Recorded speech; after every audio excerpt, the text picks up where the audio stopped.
Chanakya study point में आपका स्वागत है। आज हम लोग आपके बीच लाए हैं मेगा टेस्ट सीरीज़ 10 क्लास का, जिसमें विषय है हिंदी। हिंदी में ये जो टेस्ट सीरीज़ है, इसमें चैप्टर गद्य और पद्य और सेकेंड हिंदी जो है, उस दोनों से मिला करके कुल 5 चैप्टर का टेस्ट क्वेश्चन अरेंज किया गया है। इन 5 क्वेश्चनों में आप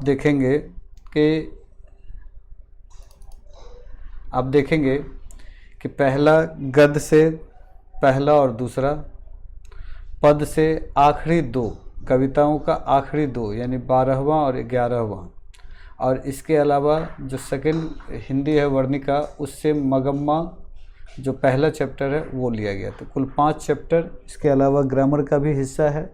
तो आपके बीच ये प्रश्न लेकर के मैं आया हूँ। आप प्रत्येक प्रश्न को भली भांति देखेंगे और यह जो टेस्ट सीरीज का कार्यक्रम है, ये अगले 6 महीने तक जारी रहेगा। यूं ही हर विषय का जो है टेस्ट सीरीज होगा, चैप्टर वाइज टेस्ट होगा। हिंदी, संस्कृत, मैथ, उर्दू, इसके अलावा साइंस, सोशल साइंस।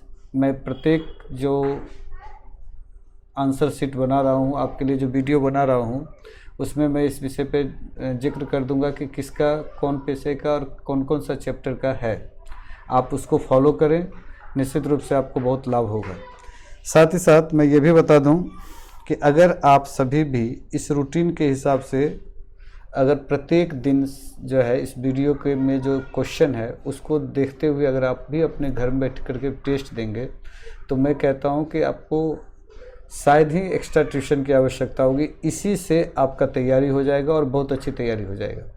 आप सिर्फ टेस्ट देते रहें प्रत्येक दिन, और अगले 6 महीना में आपको पता चलेगा कि आपका स्कोर बहुत अच्छा होने जा रहा है। तो आप लोगों का एक बार फिर से चाणक्य स्टडी पॉइंट में स्वागत है। और जैसा कि स्क्रीन पे आप देख पा रहे होंगे कि आपके बीच जो है क्वेश्चन है, और मैं आपको प्रत्येक क्वेश्चन के विषय में बताने जा रहा हूँ। आज 1 अगस्त 2022 पहला टेस्ट, 3.25 घंटे का ये टेस्ट है, और इस टेस्ट में आप तैयारी से भिड़ जाएं। पहला क्वेश्चन है, समाज और राजनीति में बेहद सक्रिय भूमिका निभाते हुए अंबेडकर ने किसको मानवता एवं अधिकार दिलाने के लिए अनेक प्रयास किया? तो अछूतों को। बाबा साहेब भीमराव अंबेडकर का जन्म कब हुआ? तो 14 अप्रैल 1891 ईस्वी में। बाबा साहेब भीमराव अंबेडकर का जन्म किस राज्य में हुआ? तो ये है मध्य प्रदेश। भीमराव अंबेडकर के प्रेरणा स्रोत कौन रहे? तो ये हो जाएगा, भगवान बुद्ध से भी वो प्रेरित रहे, कबीर से भी और ज्योतिबा फुले से भी, चूँकि ये सभी ने जो है निम्न जातियों के लिए बहुत काम किया। तो इसका उत्तर हो जाएगा घ। अंबेडकर ने भारत की बेरोजगारी का प्रमुख एवं प्रत्यक्ष कारण किसे माना? कार्यकुशलता को, जाति प्रथा को, मतलब प्रत्यक्ष कारण किसको माना कि बेरोजगारी है? तो 5वां का उत्तर होगा निश्चित रूप से जाति प्रथा।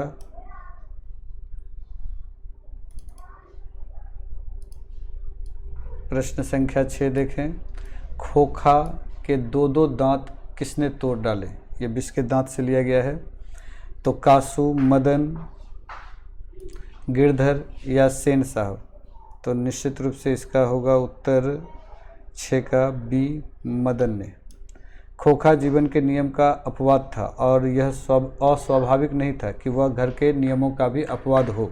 यह गद्यांश किस पाठ से हैं? तो जैसा कि मैंने बताया कि यह गद्यांश जो है विष के दांत से हैं। सेन साहब की नई मोटर कार किस रंग की थी? तो 8वां का उत्तर होगा काली रंग की। सेन साहब की नई मोटर कार कितने की थी? तो ये इसका उत्तर है 20,7,500 हज़ार की।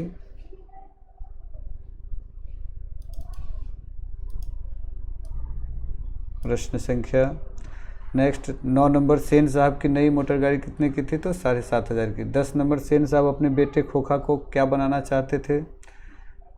तो 10 नंबर का उत्तर हो जाएगा सी, यानी बिजनेसमैन इंजीनियर। सेन साहब की नई मोटर कार की पिछली बत्ती का लाल शीशा किसने चकनाचूर किया था? तो 11 का उत्तर होगा बी, यानी कासू। सेन साहब की आंखों का तारा कौन था? तो 12 का उत्तर होगा बी यानी खोखा। कासू खोखा एक ही है, दोनों मतलब ये सेन साहब के बेटा का नाम है। प्रश्न संख्या 13 देखते हैं। लौट कर आऊँगा फिर, ये कविता से लिया गया है। तो 13 का उत्तर हो जाएगा कि लौट कर आऊँगा फिर शीर्षक कविता में साटी तरारा तिमिर किसकी कृति है? तो जीवनानंद दास। कवि जीवनानंद दास को किस काव्य संकलन पर किस वर्ष श्रेष्ठ काव्य ग्रंथ का पुरस्कार दिया गया? तो 14 का उत्तर होगा ए वनलता सेन 1952 में। जीवनानंद दास बांग्ला के किस काल के प्रमुख कवि हैं? तो 15 का उत्तर हो जाएगा डी रविंद्रोत्तर काल का। गंध जहाँ होगी ही भरी घास की किस कवि की पंक्ति है? तो 16 नंबर है, 16 नंबर का उत्तर हो जाएगा बी यानी कि जीवनानंद दास। ये लौट कर आऊँगा फिर बहुत ही सुंदर कविता है और ये एक्चुअल में है देशभक्ति कविता। 17 नंबर देखते हैं। तो 17 नंबर का है कि लौट कर आऊँगा फिर कविता के कवि का कौन सा भाव प्रकट होता है? निश्चित रूप से जैसा कि मैंने बताया मातृभूमि प्रेम। उत्तर होगा क। वनलता प्रेम किस कवि की श्रेष्ठ रचना है? तो 18 का उत्तर हो जाएगा जीवनानंद दास। लौट कर आऊँगा फिर कविता के कवि कौन है? तो इसका उत्तर अब आपको जानने बड़ा आसान होगा, चूँकि इसके पहले हम लोग देख चुके हैं जीवनानंद दास। 19 के बाद बात कर रहे हैं 20। जीवनानंद दास किस भाषा के कवि हैं? तो जीवनानंद दास जो है बांग्ला के कवि हैं। लौट कर आऊँगा फिर कविता में कहाँ लौट कर आता है? तो 21 का उत्तर होगा बी बंगाल में। मेरे बिना तुम प्रभु के कवि हैं। तो प्रश्न संख्या 22 का उत्तर होगा रेनर मारिया रिल्के। रेनर मारिया रिल्के का जन्म कब हुआ? 23 का उत्तर हो जाएगा ए 4 दिसंबर 1875 ईस्वी को। 23 के बाद 24 की बात करें तो 24 में है रेनर मारिया रिल्के कविता में किस वाद का स्वर सुनाई देता है? तो 24 का उत्तर हो जाएगा डी रहस्यवाद। रेनर मारिया रिल्के का जन्म कहाँ हुआ था? तो 25 का उत्तर हो जाएगा जर्मनी में। कवि किसका शानदार लबादा गिर जाने की बात करता है? तो कवि जो है 26 नंबर का ये उत्तर होगा कि प्रभु के। कवि के अनुसार भक्त किस रूप में हैं? तो 27 का उत्तर हो जाएगा आपको डी यानी जलपात्र में भी, मदिरा में भी, भेष और वृत्ति में भी।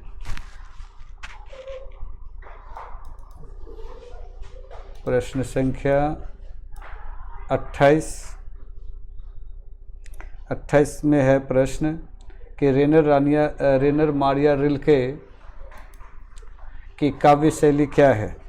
तो 28 का उत्तर हो जाएगा ए गीतात्मक। प्रश्न संख्या 29 मगम्मा को किससे विवाद था? पति से, बेटे से, बहू से या फिर पोते से? तो इसका उत्तर होगा कि 29 का सी, चूँकि ये घर घर की कहानी है, बहू से। मगम्मा कहाँ की रहने वाली थी? तो 30 का उत्तर हो जाएगा सी वेंकटपुर बेंगलुरु। 31 का है कि बहू ने सास से समझौता क्यों कर लिया? प्रेम से। 32 का श्रीनिवास किस भाषा के साहित्यकार हैं? तो 32 का हो जाएगा कन्नड़। 33 की बात करें तो मगम्मा वर्षों से किस विधि से दूध दिया करती थी? तो लोटा से। 33 में है कि लोटा से, बाल्टी से या बारी से या गिलास से? तो ये हो गया इसका उत्तर सी बारी से। 33 के बाद आते हैं 34 में। 34 मगम्मा किस कहानी का प्रमुख पात्र है? तो दही वाली मगम्मा यानी उत्तर होगा ख।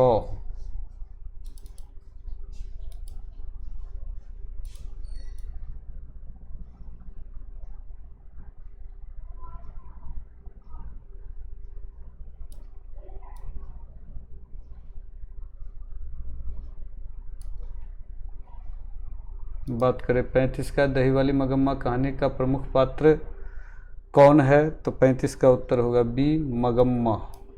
वर्ण कितने प्रकार, ये अब आ गया ग्रामर का। तो 36 नंबर प्रश्न है, वर्ण कितने प्रकार के होते हैं? तो ए इसका उत्तर होगा 2 प्रकार के। स्वर वर्णों की संख्या कितनी है? तो 37 का उत्तर होगा बी, 11। व्यंजन वर्ण कितने हैं? तो 38 का उत्तर हो जाएगा सी, 33। क वर्ण का उच्चारण स्थान क्या है? 39 का हो जाएगा डी, कंठ। उ, दीर्घ उ और प वर्ण का उच्चारण स्थान कहाँ है? तो 40 का उत्तर हो जाएगा सी।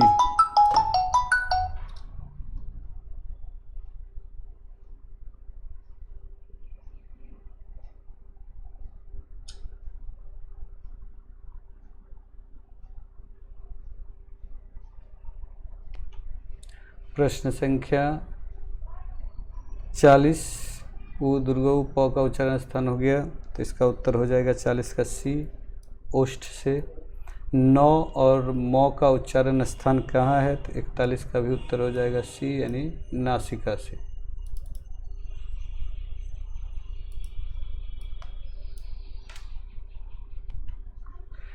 बयालीस की बात करें, अच्छा विशेषण की भाववाचक संज्ञा क्या है? तो 42 का उत्तर हो जाएगा अच्छाई।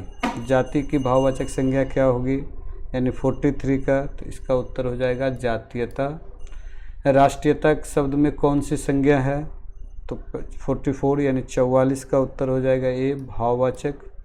जिस संज्ञा शब्द से किसी व्यक्ति या वस्तु के गुण, धर्म, स्वभाव आदि इत्यादि का बोध होता है, तो वह कौन सी संज्ञा कहलाती है? तो 45 का उत्तर हो जाएगा भाववाचक संज्ञा।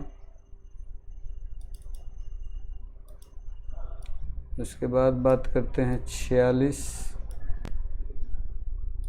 46 निम्न में समूहवाचक संज्ञा क्या है? तो हो जाएगा राम, नदी, मिठास, सेना, तो हो जाएगा सेना। चांदी डैश संज्ञा है, भाववाचक, द्रव्यवाचक, व्यक्तिवाचक या समूहवाचक? तो 47 का हो जाएगा बी, द्रव्यवाचक। 48 द्रव्यवाचक संज्ञा का उदाहरण क्या है?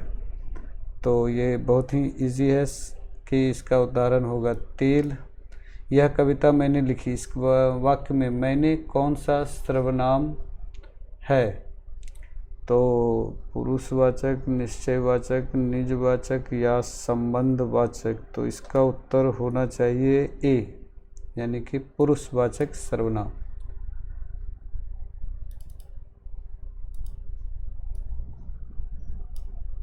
प्रश्न संख्या 50, यह गाय बहुत दूध देती है, इस वाक्य में यह क्या है? तो यह है अनिश्चयवाचक सर्वनाम। सर्वनाम के कितने भेद हैं? तो 51 का हो जाएगा 6 भेद हैं। इनमें से कौन प्रश्नवाचक सर्वनाम है? तो 52 का हो जाएगा अच्छा किसने, क्या, किसे, अच्छा सब तो है, तो यानी सभी। 53 कोई, कुछ, किसी कौन सा सर्वनाम है? कोई, कुछ, किसी कौन सा सर्वनाम है? तो 53 का हो जाएगा बी, अनिश्चयवाचक सर्वनाम।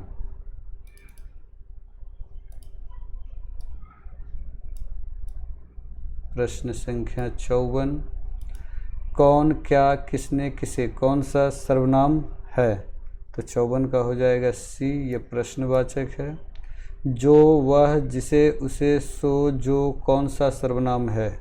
तो 55 का हो जाएगा डी, संबंधवाचक सर्वनाम। गुणवाचक विशेषण किसे कहते हैं? 3 किलो, 4, अधिक या अच्छा? तो 56 का निश्चित रूप से ये दिख रहा है कि इसका उत्तर होगा अच्छा, गुणवाचक है। बात करते हैं 57 का।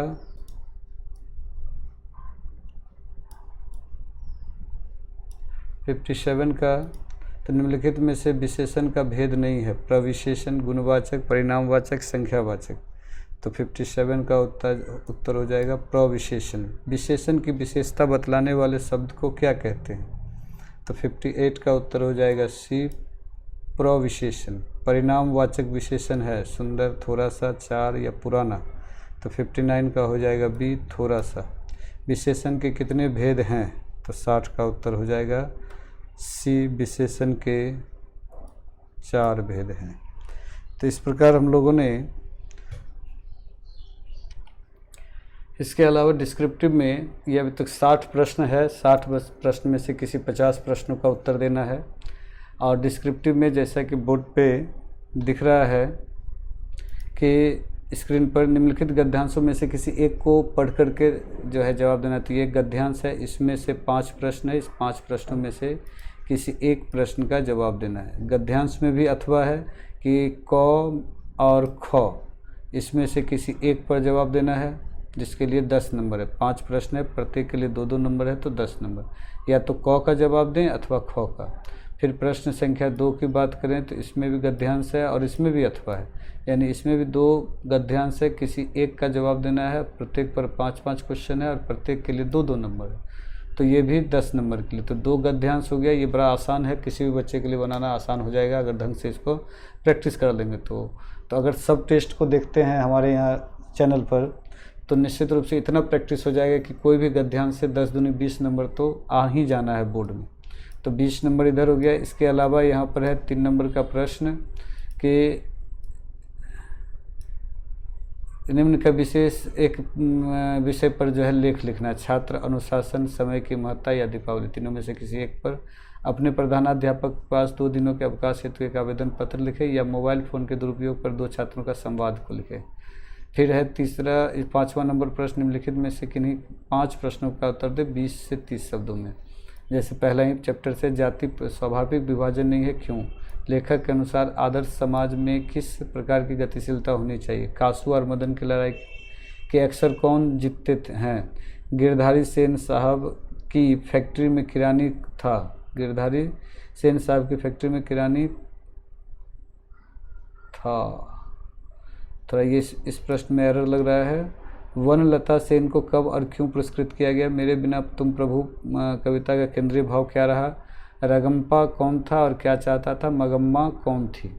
इसके अलावा आखिरी प्रश्न 6 नंबर का है कि इसमें से किसी एक का उत्तर देना है, लेकिन 100 शब्दों में देना है।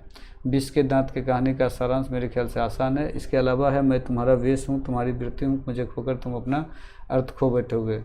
तो इसका भी जो है ये आखिरी कविता है, इससे भी आप लिख सकते हैं दोनों में से किसी एक पर। तो इस प्रकार से आप देख रहे हैं कि आपको कुल सभी प्रश्न डिस्क्रिप्टिव हो या ऑब्जेक्टिव हो, सभी को सॉल्व करवाया गया है। आप इसको देखेंगे और मेरे ख्याल से पूरा लाभ उठाएंगे। तो आज के लिए इतना ही। हम लोग नेक्स्ट डे फिर अगले विषय के साथ मिलते हैं। आज के लिए बहुत बहुत धन्यवाद।